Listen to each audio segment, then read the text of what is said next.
설명이 시작하도록 하겠습니다.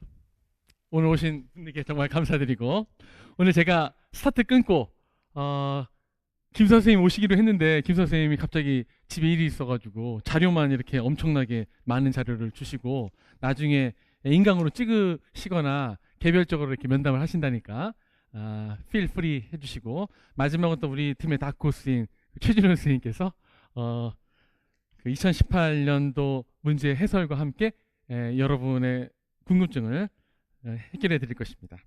제가 드린 자료 이제 첫 번째 페이지는 제가 이제 처음 스타트 끊으니까 저희 팀 전체를 얘기하기에 앞서서 2016년, 2017년, 2018년 영어과 실제 출제 비율을 통해서 공부를 좀 어떻게 해야 되는지 좀 얘기할 필요가 얘기할 필요가 있을 것 같아서 여기 이렇게 해놨습니다.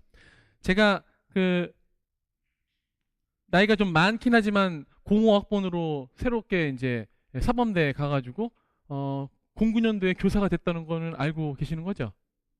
모르시나요? 제가 나이가 좀 많긴 한데 교사 출신인데 어릴 때 교사가 된 게 아니라 되게 나중에 이제 13수에서 사범대 들어가서 다시 공부한 다음에 05학번으로 들어갔다가 09년도에 이제 서울 시험 봐서 합격했습니다. 그래서 교사를 하다가 여기 나오고 싶어서 이제 그만두고 나온 건데, 사람들이 제가 이제 교사했다니까 뭔가 더 있을 것 같지 않나라는 생각을 할까봐 알려드리는 거고요. 자, 그래서 여기 보시면 제가 이제 09년도에 공부를 했었으니까 임용시험을 가장 최근에 경험했던 여러분 선배이기도 하기 때문에 전체적으로 이제 저도 이게 교육학을 공부했던 사람이고, 그다음에 영교뿐만 아니라 영어학, 영미문화, 그다음에 그 1학년 다 공부했던 사람이니까 전체 이제 틀을 잡아주면서 어떻게 공부해야 되는지를 얘기해 드리면 조금 더 쉽게 다가갈 수 있지 않을까라는 생각이 듭니다. 여기 보시면 알겠지만 2015년에는 사실은 그 논술형 문항이 그 일반 영어에도 있었는데 그런 것들은 다 이제 없어지고, 이렇게 2016년부터 2017년까지 문항이 좀 이렇게 바뀌었는데 이제는 거의 픽스된 느낌입니다. 예를 들어 영어 교육학에서 논술형은 이제 한 문항이 나와서 10점짜리가 되는데, 일반 영어에서는 이제 최근 3년 동안 나오지 않았기 때문에 작년까지만 하더라도 이제 혹시라도 일반 영어에서 10점짜리가 나오면 어떡하느냐, 서머리라든지 패러프레이징 문제 이런 것들이 염려가 있었는데 이제 그런 염려는 없어지고, 일반 영어는 그냥 5점짜리 그 하나 서머리 문제하고 영어학에서 5점짜리 서술형 하나 문제 이렇게 픽스가 되고, 영어 교육에서 10점짜리 1점이 나오는 것으로 이제 거의 정해진 것 같습니다. 근데 크나큰 변화는 무엇이냐면, 여기에 이제 영교가 이전까지는 막 40점 또는 38점 이렇게 해가지고 되게 많은 문항수를 차지하다가 2018년에 서술형 문항이 두 문항이 줄었습니다. 그러니까 8점이 줄은 거죠. 엄청난 변화죠. 저한테는 이제 되게 좋기도 하고 나쁘기도 하고. 그러니까는 뭐 어렵게 된다면 영어 교육학을 좀 더 많이 공부해야 되겠지만, 비중이 낮아진다는 것은 일단 모의고사에서 제가 이제 출제를 많이 안 해도 되기 때문에 저는 일단 마음이 좀 편하긴 한데 그렇죠. 문제 많이 내는 건 좀 어려우니까. 그런데 이제 너무 쉽게 나와가지고 공부를 안 해도 된다는 그런 느낌을 이제 많이 갖기 때문에 저의 존재 가치가 많이 없어지는 것 같아서 좀 괴롭긴 하지만 나쁘진 않은 변화 같습니다. 서술형이 이렇게 낮아진 거는요. 그래서 영어 교육 같은 경우에는 총 현재 28점으로 작년에는 36점, 38점 이렇게 정도 된다고, 이제 미니멀 페어를 영교에 넣느냐 영어학에 넣느냐에 따라 가지고 그 38점도 될 수 있고 뭐 36점도 될 수 있고 하다가 이제 두 문항이 8점이 줄어가지고 28점으로 상당히 많이 비중이 줄었습니다. 그러니까 당연히 공부를 적게 해야죠. 너무 당연한 것입니다. 자, 영어학은요. 이거에 비해서 쭉 계속 늘어나는 기입형이 이제 3문항이고, 기입형은 별로 어렵진 않으니까 서술형이 3문항, 4문항, 5문항으로 계속 점수가 올라가가지고 문항수로는 8문항으로 제일 많고 배점상으로는 저보다 1점 적어가지고 영어학의 약진입니다. 게다가 이제 영어학이 그 분량만 늘어났을 뿐만 아니라 질적으로도 되게 어려운 문제가 이번에 나왔다고 하죠. 뭐 TC인지 뭔지 하여튼 그렇게 너무 어려웠다고 하고, 다음에 이제 서술형 같은 것도 되게 이제 힘들게 써야만 했다고, 그다음에 유피미즘 같은 것도 되게 어려웠죠. 어려운 것이 아니라 이제 보통 이렇게 변두리에 있는 것이었는데 이렇게 난 것 같고 하여튼 그래가지고 그래서 영어학을 많이 공부해야 되는 그런 시기가 됐습니다. 이제 제가 이제 한문항 두 문항이 없어진 거 여기 한문항에 들어가게 되는데 일반 영어에서 이제 여기 한문항이 이제 들어가가지고 좀 더 높아지고 이게 약간 잘못됐구나. 여기 이제 세 문항입니다. 죄송. 세 문항이고 여기 두 문항이고 해가지고 문학은 그대로 여기 예전 파일이 와가지고 문학은 그대로고요. 문학은 그대로고 여기 일반 영어에서 여기 10점이 되겠고 여기 15점 이렇게 돼가지고 일반 영어에서 이제 한 문항이 더 늘어나서 점수가 조금 높아졌다 이렇게 보시면 되겠습니다. 그래서 이거는 자료가 이제 제대로 된 것이고 제가 파일을 잠깐 바꾸지 않은 것 같아서 죄송한데 하여튼 그래서 이제 결론은 이거죠. 어떻게 공부해야 되느냐. 그러니까 우리가 이제 전공과 교육학을 이렇게 공부하지 않습니까? 근데 우리가 교육학도 이제 1월부터 계속해서 강의가 있어지고 하기 때문에 사람들이 그 마이노선 보통 붙는 사람들은 한 15점은 받는다고 하니까 그렇죠. 그래서 그 감을 유지하기 위해서 교육학을 열심히 공부하긴 하겠지만 역시 배점상으로 8대 2다 보니까 전공에 좀 더 많은 비중을 차지해야 되지 않나라는 생각이 듭니다. 저도 그 이제 두 번째 대학교에 들어가서 09년도에 시험을 볼 때 교육학이 그렇게 재밌더라고요. 그때 당시에는 그 객관식이었기 때문에 더 이제 문제를 푸는 맛이 있었죠. 이렇게 한번 탁 해보고 맞춰볼 수가 있잖아. 근데 지금은 맞춰볼 수가 없는 그런 시기고. 근데 이제 교육학은 재미있고 우리나라 말로 돼 있으니까 하면 할수록 더 하고 싶다는 생각이 들긴 하는데 거기에 이제 늪에 빠지면 안 되는 것입니다. 그러니까 역시 우리의 승부는 영어 전공이 돼야 되는 것이고, 그래서 여러분한테 말씀드리고 싶은 건 제가 이제 영어 교육학 또는 영어 전공 강사라서가 아니라 제가 이제 시험을 최근에 봤던 사람으로서 너무 재미있더라도 교육학은 진짜 사람들이 말하는 그 평균 점수를 받을 수 있도록 하고 전공에서 거의 확실히 잡아가지고 끝까지 갈 수 있도록 해야 된다. 그러니까 전공을 좀 더 열심히 해야 되는 이유가 이제 2차에서도 전공에서 있었던 영어 실력이 그대로 가게 되니까 중요하다는 생각이 듭니다. 다음에 이제 두 번째로 넘어와서 그러면 이제 영어 교육론하고 영어하고 영미문학하고 영어학을 일반 영어를 어떻게 공부하느냐 이렇게 나와 있는데 역시 얘는 이제 이렇게 하고 이렇게 이제 올라가야 되는 거죠. 이제 초수 때는 이제 잘 모르니까 영어 교육론하고 이제 영어학에 좀 더 집중을 하고 자신이 가지고 있는 일반적인 그 기본 실력으로 문학과 일반 영어를 이제 하려고 노력을 합니다. 그런데 이제 어느 정도 1년이나 또는 1년 반 영교하고 영어학이라는 내용 교과를 하게 되면 더 이상 이제 틀을 잡을 것이 없다라고 사람들이 느끼고 나서 다음에 공부를 하는 것이 역시 이제 일반 영어입니다. 일반 영어를 해야지만 영교하고 영어학이 이제 좀 더 빛을 발할 수 있는 그렇게 되는데요. 그래서 우리 지금 팀에서는 이제 영어학 선생님 박사시잖아요. 그렇죠? 그러니까는 진짜 이번에 특강도 되게 그 중요한 것들로 깔아놨고 대신 저 특강은 이제 애플북 하나로만 할 거고 김수환 선생님도 이게 보시면 알겠지만 이제 지금 오시지 않으셔서 제대로 볼 수는 없는데 김수환 선생님 그 자료에 보면 연간 계획이 나오는데 7페이지에 보면 거기에 1월부터 4월까지 실용 문법이라고 해가지고 Understanding and Using English Grammar에서 문법을 다룰 거예요.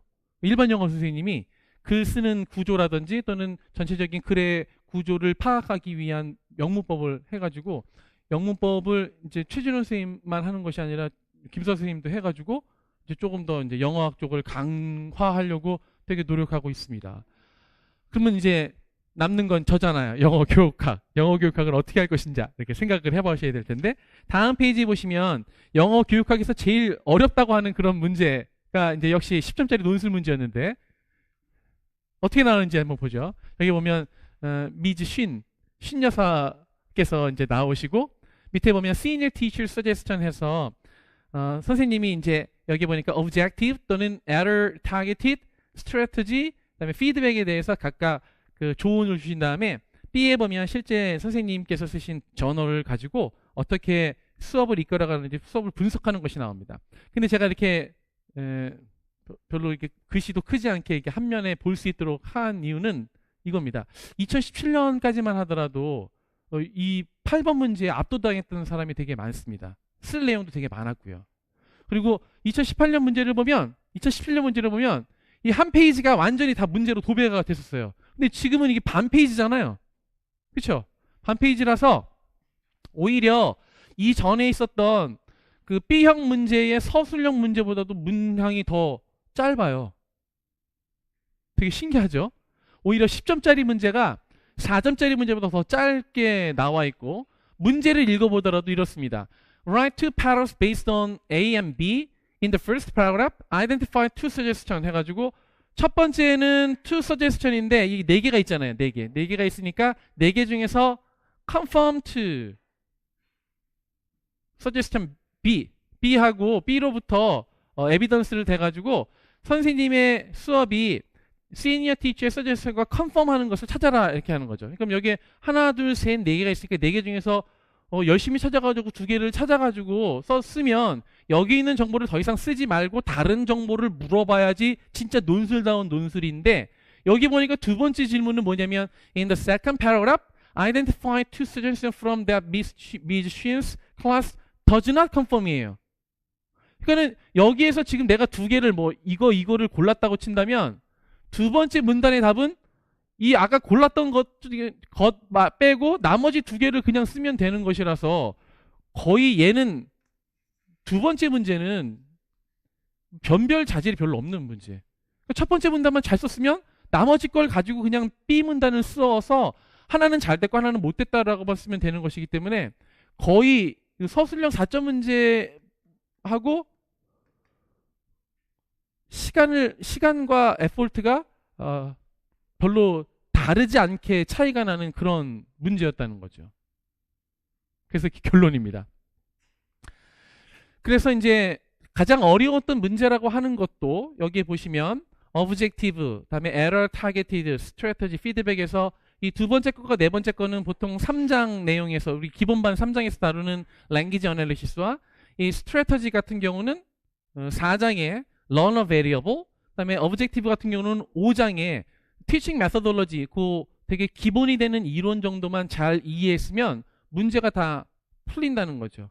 따라서 이제 공부 방법은 거의 정해졌다고 볼 수 있는데, 영어 교육학 같은 경우는 시간을 많이 투자해서 할 필요는 현재까지는 없는 겁니다. 물론 제가 이제 중요한 개념이랄지 또는 모의고사 같은 데서 가끔 가다가 제가 7문제를 담당하게 되니까 7문제 중에 뭐 한두 문제 정도는 좀 어려운 문제를 통해서 생각하는 뭐 힘을 좀 더 길러볼 수 있고, 또는 혹시라도 갑자기 영어학이 그 난이도가 높았던 문제가 이렇게 오래 나왔던 것처럼 혹시라도 미친 척하고 출제자들이 연교 문제를 좀 어렵게 낼 수도 있으니까 그런 문제에 대비하긴 하겠지만, 이게 갑자기 영어 교육학의 모든 문제들의 난이도가 갑자기 이렇게 높아지기는 되게 어려울 거란 말이죠. 현재까지 3, 4년 동안의 추세를 봐서. 그래서 이제 저도 이제 작년에 모의고사는 조금 약간 그래도 어렵게 혹시라도 모르는 그런 복병을 다 제거하기 위해서 이렇게 냈는데, 이제 조금 더 쉽게 낼 생각을 하고 있고, 1, 6월 강의에서도 여러분한테 이제 모든 역량을 일반 영어와 영어학에 집중할 수 있도록 되게 쉽게 풀어드리려고 해요. 그런데 이제 가장 많은 배점을 갖고 있다 보니까 대부분의 사람들, 합격생들은 연교는 거의 다 맞으니까 감을 잃으면 연교 또 이제 답안 작성하고 그럴 때, 또는 내용을 조금이라도 모르게 되면 이제 실수할 수 있으니까 그걸 막기 위해서 1, 6월까지는 조금 이렇게 키워드 중심으로 제가 이야기를 많이 해서 되게 장기 기억에 남을 수 있도록 강의를 하려고 합니다. 그러니까 많은 시간을 쏟을 수도 없고 우리의 많은 노력은 영어학과 일반 영어에 쏟아야 되기 때문에 여러분의 도움을 드리기 위해서 좀 이야기로 좀 풀어내고, 그다음에 진짜 핵심적인, 그러니까 너무 심도 있게 이제 들어가지 않고 진짜 핵심적인 키워드를 구조화만 할 수 있도록, 그래서 만점 하는데 아무 지장이 없었대. 이 정도의 문제라면. 그리고 그 정도로 이제 공부해 놓으면 모의고사 때 이제 한두 문제, 어려운 문제만 그거 하고 나머지는 그대로 풀게 함으로써 실전 감각감 익히게 그렇게 이제 하려고 합니다. 그래서 아무리 공부했던 사람이라도 이제 자기가 너무 쉽다고 해서 다 놓으면 감을 잃는 거, 운동하고도 마찬가지죠. 수업 시련도 마찬가지고 감을 잃으면 안 되기 때문에 감을 제가 최대한 유지시켜 드리기 위해서 더 이상 그 엑스트라 커리큘러로 공부하지 않게끔 1월부터 이제 6월까지 있는 강의에서 그 시간 내에 다 끝내고 다 정리도 될 수 있게끔 한 다음에 이제 또 저희 팀이 제일 강한 것이 뭐냐면 모의고사 때 이제 전체 피드백을 드리거든요. 그러니까는 첨삭 피드백을 통해서 실제적인 내가 머릿속에 있는 것이 아웃풋되는 게 되게 중요한데 보통 사람들은 다 알고 있다고, 즉 컴프리헨션을 하고 있다고 생각하는데 출력을 해보면 이 사람 답안과 이 사람 답안이 서로 둘 다 알고 있지만 알고 있는 것이 레프리젠트 되지 않는 경우가 많은데 그런 것들을 끄집어낼 수 있도록 되게 도움을 주려고 하고 있습니다. 그래서 저는 이제 영어 교육학이니까 영어 교육학에서는 이제 이야기로 좀 풀어내면서 감을 잃지 않도록, 그다음에 기본 그 개념을 그냥 던져주는 것이 아니라 그것을 되게 이제 엮어서 네트워크로 만들기 위해서 노력할 것이고, 다음에 그 이외의 시간이 더 필요 없게끔 강의를 이제 할 것이고요. 여러분의 역량은 여기 봤던 것처럼 영어학하고 일반 영어에 좀 집중하시면 좋겠고, 그다음에 1, 6월은 그렇게 가고 마지막에 있는 이제 모의고사반이 피드백 위주로 이렇게 진행되니까 좀 기대하셔도 좋을 것 같습니다. 그래서 3쪽에 넘어가시면 제 1년 계획이 나오는데 1월부터 6월까지는 그대로 하고요.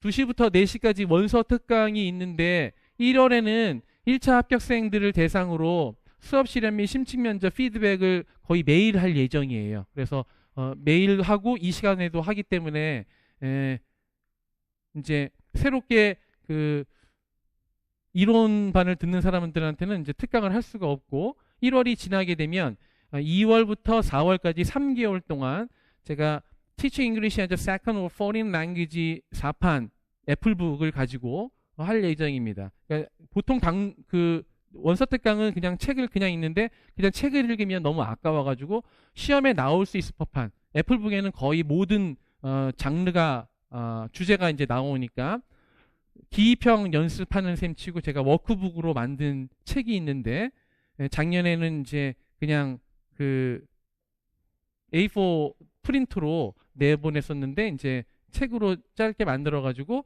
기입형도 풀어보면서 제가 원서에 있는 내용들을 풀어드리면 오전에 봤던 그런 내용들이 이제 정리되면서 기입형도 연습해 볼 수 있는 좋은 시간이 될 것 같습니다. 다음에 5월, 6월에는 How Languages Are Learned라고 이것도 이제 기본반 수강하시는 분한테는 인강으로 제공되는데, 이때는 제가 이제 문제를 좀 많이 만들려고, 전에는 1월부터 6월까지 다 그 원서 특강으로 깔았는데, 원서 특강이라고 하는 것이 이제 기본반에서 다루지 않는 좀 더 심화된 내용 이렇게 하는 거거든요.